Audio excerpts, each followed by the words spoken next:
We believe that the Chancellor is going to take legal action over a proposed cap on bank bonuses. What's all that about? Let's find out with the man in the know, Mark Kleinman, with me here in the studio. Tell me more.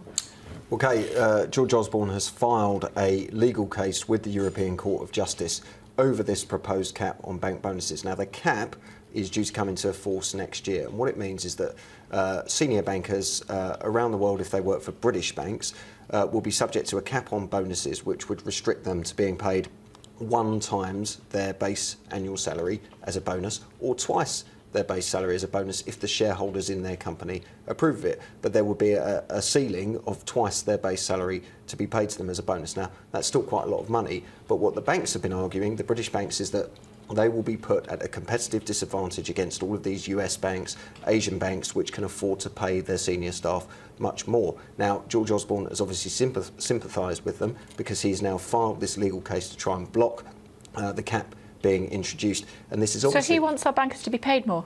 Absolutely, and this is a really politically risky move. Isn't that political suicide? Well, it's politically very risky, clearly, because if, as I expect the Treasury to confirm this later on this afternoon, they'll probably say that the Chancellor is backing this legal action, is taking this legal action, because it might have the perverse effects of making banks riskier, because banks are looking to increase base salaries to compensate for the fact that they can't pay such big bonuses. That makes banks' fixed cost bases larger, makes them less stable, potentially. That will be the Chancellor's argument. But of course, it's incredibly politically risky to do this at a time when Ed Miliband, the Labour leader, is portraying himself very much as anti-business and as on the side of the ordinary consumer. George Osborne here risks looking like he's very much on the side of the wealthy banker.